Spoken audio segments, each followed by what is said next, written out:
Ahora le toca el turno al doctor Francesc Pedró, quien va a disertar sobre la transformación digital en la educación superior. Él es el director del Instituto de Educación Superior para América Latina. Bueno, muy buenos días a todos y en primer lugar muchísimas gracias a Senati por esta amable invitación. Para quienes no lo sepan, UNESCO tiene un cierto número, en concreto 7 institutos internacionales especializados y tengo el honor y la fortuna de dirigir el que se ocupa de la educación superior en América Latina y el Caribe y dentro de 2 años con un mandato extendido digamos a todo el mundo.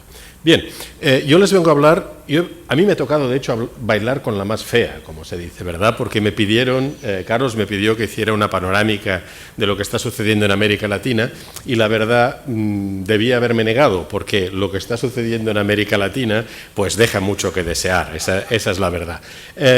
Si me permiten, lo que voy a hacer es darles una breve panorámica de dónde viene nuestra preocupación por la transformación digital en América Latina y cuáles son los 4 o 5 frentes en los cuales la tecnología está empezando a hacer una cierta diferencia y terminaré planteándoles algunas dudas sobre esta cuestión. En primer lugar, recordarles que la educación superior no viene de ahora, digamos, es algo que ustedes reconocen probablemente como un fenómeno que tiene más de 1200 años de antigüedad y es curioso ver, intuyo que muchos de ustedes son profesores y profesoras, como algunos fenómenos que nos preocupan hoy en las aulas estaban ya ahí en la época medieval. Fíjense en esta imagen. Vamos a ver. Ahora, fíjense en este individuo que está completamente distraído, en estos que están hablando en lugar de escuchar al profesor o directamente en este otro que está literalmente durmiendo. No es una ficción, es un cuadro de Bolonia del siglo XI y yo creo que algunos de estos fenómenos siguen formando parte, para bien o para mal, incluso debo decir de mi propia experiencia personal, confesaré también como estudiante, ¿verdad? Bien, lo cierto es que ante este panorama en el cual nos reconocemos todavía, la tecnología ha venido para quedarse.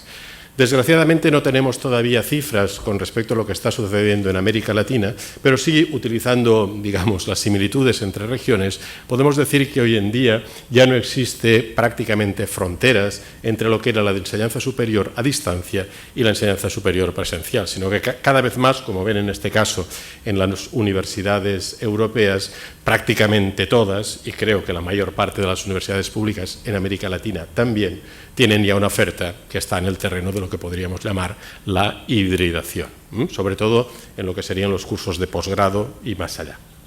Por otra parte, hay ciertos elementos en la tecnología que nos permiten entrever algunas transformaciones. Véase, por ejemplo, el fenómeno de los MOOC, los llamados cursos abiertos en línea masivos, es decir, con la idea de aprovechar las oportunidades que ofrece la tecnología para llegar a un gran público y en la mayoría de los casos de una forma enteramente gratuita. Incluso la propia UNESCO ha desarrollado algunos de sus MOOCs. Nuestro instituto está preparando uno actualmente sobre políticas de educación superior que se lanzará en 2 años, ¿no? El crecimiento es espectacular y, como pueden ver, una de las áreas queridas por el Senati, que es el área de precisamente la tecnología, aparece como una de las áreas efectivamente con mayor crecimiento, ¿no?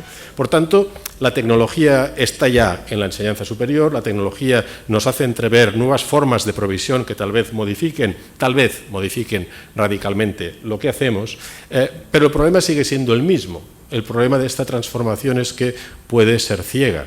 Y ante esto, nuestro instituto ha intentado poner negro sobre blanco, o mejor dicho, blanco sobre negro, ¿verdad?, algunas de las cuestiones que en principio deberían ser atacadas por esta transformación digital.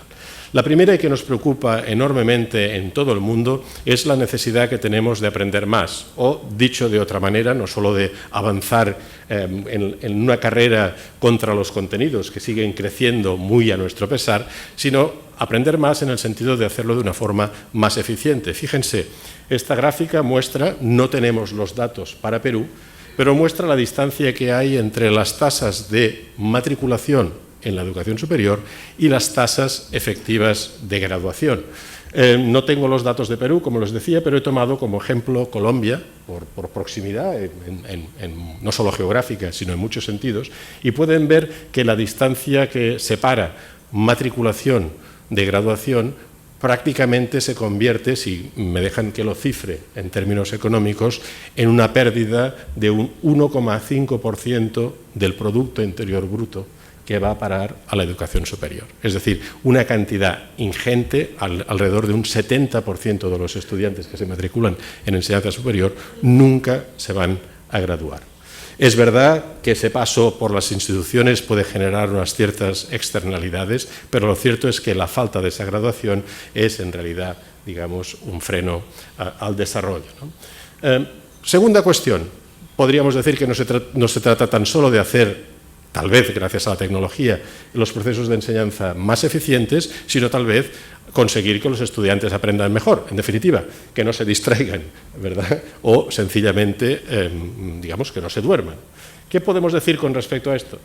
Estamos convencidos que de una u otra manera las expectativas de los propios estudiantes, en realidad de la población adulta en nuestros países, insisto de nuevo, no tenemos datos de Perú, pero sí los tenemos de Argentina, Colombia, México e incluso Brasil, la expectativa que la gente tiene es que en 10 años habrá más estudiantes matriculados en línea, estudiantes de educación superior, que en instituciones presenciales. Esto es impresionante desde una perspectiva incluso internacional porque muestra que la confianza de los futuros clientes, por llamarles de algún modo, en América Latina es probablemente la mayor que existe comparado incluso con Estados Unidos, con India o con China, que en más de un sentido podrían ser competidores, ¿verdad? Esto es realmente impresionante, esta confianza en que la educación gracias a la tecnología va a ser verdaderamente un foco importante de atracción, gracias al cual se va a poder aprender mejor, en definitiva es una manera de decir, será la opción preferida,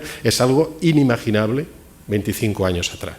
Por otra parte, sabemos también que las preferencias de los estudiantes ya no van tan solo por quedarse en instituciones donde la formación es presencial, ni siquiera 100% en línea, sino que, como pueden ver en este gráfico, que se refiere tan solo al caso de los Estados Unidos, el porcentaje de estudiantes que querría tener una formación en educación superior híbrida, es decir, presencial pero con componentes, digamos, en línea, crece de una manera espectacular y seguirá creciendo presumiblemente en el futuro, ¿no? Esto me parece muy importante. Y tercer elemento, que creo que también forma parte de la discusión acerca de la transformación, es si gracias a la tecnología podemos aprender distinto, podemos aprender cosas diferentes, ¿no? Y parece muy claro que, de hecho, muchas instituciones de educación superior ya han dejado atrás la época en que los programas de estudio se referían exclusivamente a contenidos y cada vez más utilizan la referencia a las competencias, es decir, añaden un piso superior de complejidad a lo que ya de por sí, como hemos visto en la imagen medieval, era bastante complejo, que era la mera transmisión de contenido. Hoy pedimos más, no solo que la gente memorice, que la gente tenga acceso al contenido, sino que sea capaz de operar con ese contenido, demostrando efectivamente su competencia. Bien, de nuevo, no tenemos datos sobre América Latina, pero sí sobre las universidades europeas, y ahí pueden ver que el crecimiento también es imparable en este sentido, ¿no? Por otra parte, debemos aprender distinto también porque las expectativas de los mercados laborales no solo exigen que los graduados en ciencia, en tecnología, en cualquier ámbito, ¿verdad?, de la actuación de la educación superior sean perfectamente competentes en sus disciplinas, sino que se espera además que sean competentes en otras competencias denominadas transversales, como por ejemplo la capacidad de resolver problemas, la capacidad de trabajar en equipo. Díganme, ¿cuántos de ustedes, en serio, han vivido alguna vez un examen en equipo? ¿Han sido evaluados seriamente, no de broma, de su capacidad de desarrollar proyectos en equipo? Muy pocos. Bien, sin embargo, la expectativa, efectivamente, de las empresas, por lo menos tomando como punto de referencia el Reino Unido, es que estas competencias tienen que estar al orden del día. ¿Preparan nuestras universidades para esto?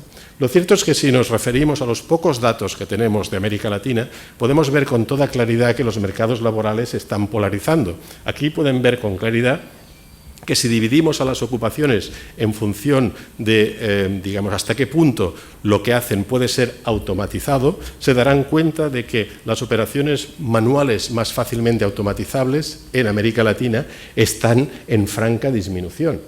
Y sin embargo, todas las demás, incluso las manuales menos automatizables, ¿quién no ha tenido un problema en casa con un plombero? Se llama así aquí, ¿verdad? Y ustedes saben que tienen que tener bastantes dólares en el bolsillo para pagar la factura, ¿no? Efectivamente, ese tipo de ocupaciones no se van a automatizar con facilidad, pero sí tenemos muchas vinculadas con el mundo de la industria que se están automatizando, lo cual produce una polarización en nuestros mercados. Por una parte, seguimos pidiendo, competencias manuales no automatizables y por otra, pedimos a la gente que sea capaz de desarrollar conocimientos, competencias que no sean automatizables. Se está polarizando nuestro mercado laboral. Aquí tienen los datos país por país. Desgraciadamente, no tenemos los datos, estos provienen del BID, no tenemos los datos para Perú. Pero fíjense el caso espectacular, por ejemplo, de Paraguay o de Bolivia, donde la demanda de competencias cognitivas no automatizables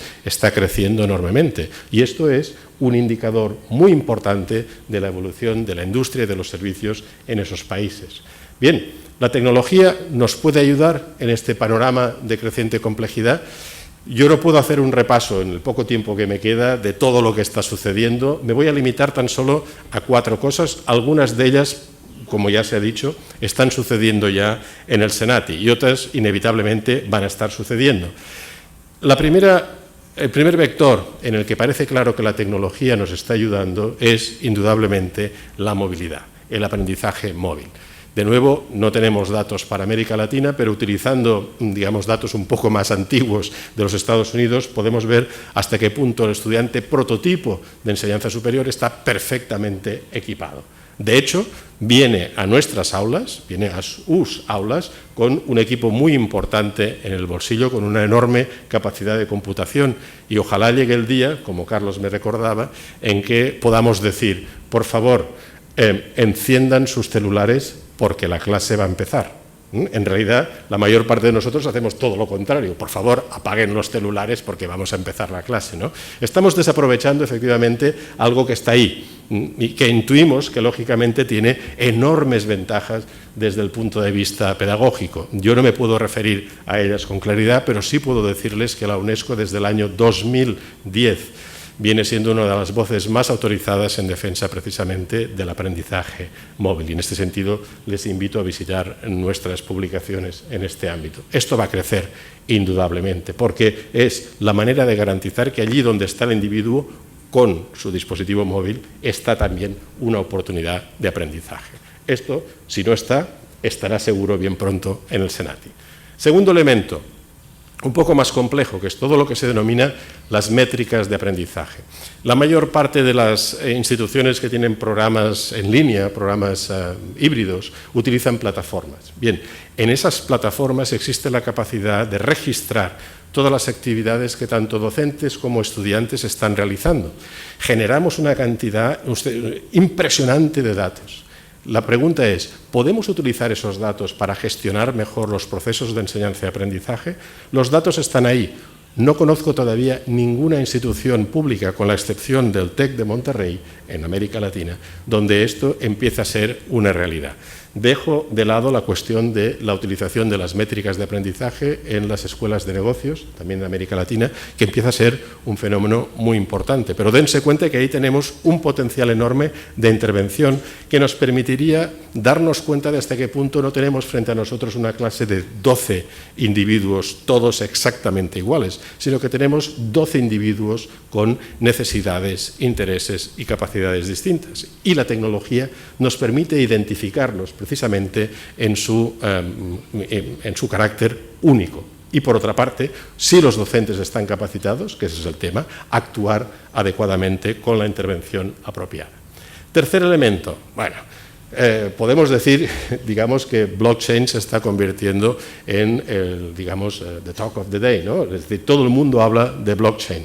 De nuevo, solo tenemos en América Latina 2 universidades, la Católica de Chile y de nuevo el TEC de Monterrey, que estén incursionando en este ámbito. En pocas palabras, así como el tema del aprendizaje móvil está perfectamente instalado, el tema de las métricas empieza a emerger, como os he dicho, en las escuelas de negocios. El tema de blockchain es algo de lo que todo el mundo habla, pero que todavía no hemos conseguido ver realidades. El principio que hay detrás de esta tecnología es muy simple. En realidad sería, aplicado a la educación superior, la capacidad de certificar competencias, de exhibir diplomas de una forma digital con prácticamente total imposibilidad de que eso sea falsificado, porque ocurre un poco como con las criptomonedas, que en realidad no hay un lugar donde esos certificados estén depositados, sino que están distribuidos, como indica su nombre, en una cadena de ordenadores conectados entre sí, que hace prácticamente invulnerable ese proceso de certificación.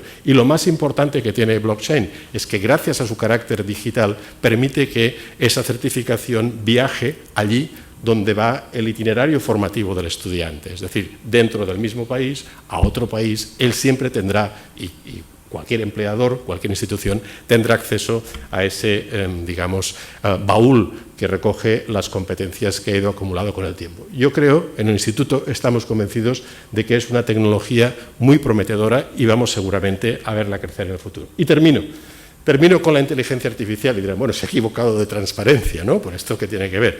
Mire, ahora en América Latina también todo el mundo habla de inteligencia artificial y educación superior, pero yo todavía he visto poco, ¿sí? Entonces, tuve la fortuna de estar en China en el pasado mes de junio y les voy a compartir con ustedes en 2 minutos 3 experiencias que tuve en cuanto al uso de la inteligencia artificial en la enseñanza superior. Estuvimos visitando con un grupo de colegas 3 universidades en el área de Shanghai, ¿de acuerdo? Universidades públicas. Bien, primera aplicación. Cuando el estudiante entra en la cantina universitaria, puede escoger una variedad de platos, lógicamente, con su bandeja, se los come tranquilamente en la cantina y sale de la cantina, ¿verdad? Observen que no he dicho en ningún momento ni que esté controlado en el acceso, ni que nadie le pida cuentas de qué es lo que ha comido, etc. Cuando sale de la puerta de la cantina, recibe ese famoso cling que oímos de tanto en tanto en el teléfono, que le indica que en ese mismo momento se le ha cargado el importe de su comida y con el detalle de lo que ha comido, ¿verdad? Esto tiene poco que ver en realidad con los procesos de enseñanza y aprendizaje y probablemente mucho con nuestra vida cotidiana, pero está ya instalado en una universidad pública que tiene 150.000 estudiantes, ¿de acuerdo? Funcionando. Lo verán pronto por aquí, no solo en restaurantes, sino también en supermercados. No sé si en las cantinas del Senati, no lo sé, ¿verdad? Pero quisimos ir un poco más allá y lógicamente lo que también se ve, y ahí tienen digamos una fotografía real, lo que también se ve es un uso de la inteligencia artificial que, en particular a la gente que venimos de un entorno latino, o en particular yo que vengo de un entorno mediterráneo, en fin, me descoloca bastante. Y es que no solo gracias a los sensores se controla la asistencia a las aulas, que algunos de ustedes pensarán que es algo que debe hacerse. Yo más bien recuerdo de mi época como estudiante que no siempre iba a clase, ¿verdad? Pero bueno, espero que no haya ningún estudiante aquí que me cite, pero bueno, no solo se hace un control estricto de la asistencia, sino que además cuando ustedes entran en estas clases equipadas con estos sensores, se darán cuenta de que los estudiantes tienen los ojos muy abiertos, porque hay unos sensores que controlan su nivel de atención.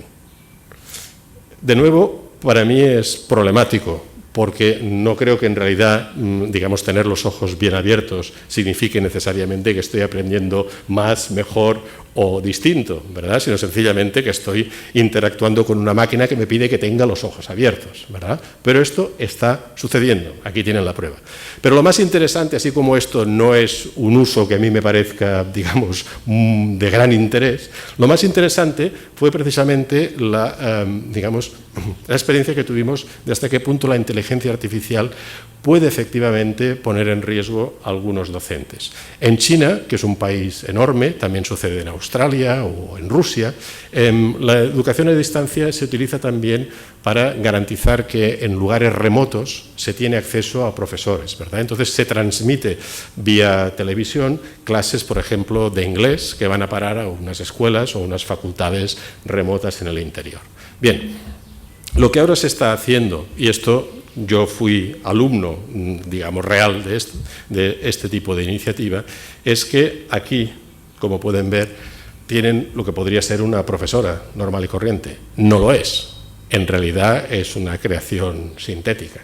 Lo más importante de todo es que esta creación sintética tiene detrás a un sistema de inteligencia artificial que cuando empieza la clase de inglés y le hace repetir a cada uno de ustedes, ¿verdad?, esa famosa frase, "My father is a tailor", seguro que la han repetido infinidad de veces, ella reconoce a cada persona y identifica cuál de ustedes tiene mayores dificultades con el acento adecuado. Y en el momento siguiente les dice, ¿de qué color es mi vestido? Y varios alumnos levantarán la mano. Ella concederá prioridad al alumno cuyo acento es más defectuoso y necesita mejorar, precisamente para darle la oportunidad de corregirle. O en otros casos escogerá, en función de la estrategia que se le haya dibujado en un algoritmo, escogerá al mejor de los estudiantes para que precisamente ejerza un efecto de emulación sobre los demás. Como pueden ver, por consiguiente, digamos, tenemos infinitas posibilidades ante nosotros y voy terminando. Y sin duda, la inteligencia artificial viene para quedarse. Y por una vez, debo decir que cuando vi esto, empecé a pensar que algunos lugares de trabajo docentes estarían en riesgo. Es decir, lo que debemos es cuidar efectivamente el carácter humano que todavía podemos añadir en un aula, en una explicación. El secreto del éxito en esta transformación, ya han visto que los riesgos y las oportunidades son enormes. Yo diría que el secreto se basa en dos cosas, es lo que defendemos en el instituto. En primer lugar, la tecnología en sí no es buena ni mala. Lo que hará que los estudiantes aprendan más, mejor y distinto es un buen diseño pedagógico. ¿Sí? Deben recordar que lo más importante aquí es nuestra discusión acerca de cómo podemos optimizar los procesos de enseñanza y de aprendizaje. Y en segundo lugar, es la tesis que defendemos también en el instituto, por favor, cuando hagamos innovaciones, cuando hagamos experimentos, midamos exactamente qué es lo que está sucediendo. Acreditemos que esas innovaciones no solo son para dejar, como dirían en francés, épater les bourgeois, ¿no?, para dejar sorprendido a la audiencia, sino que efectivamente se traducen en mejores oportunidades de aprendizaje para los estudiantes. Y eso no lo podemos hacer si no lo medimos de una manera seria, si no tenemos una aproximación científica a esas innovaciones. En definitiva, estoy encantado de asistir a esas transformaciones que veo que se están sucediendo en América Latina y más honrado todavía de saber que Senati está pilotando algunas de ellas. Muchísimas gracias.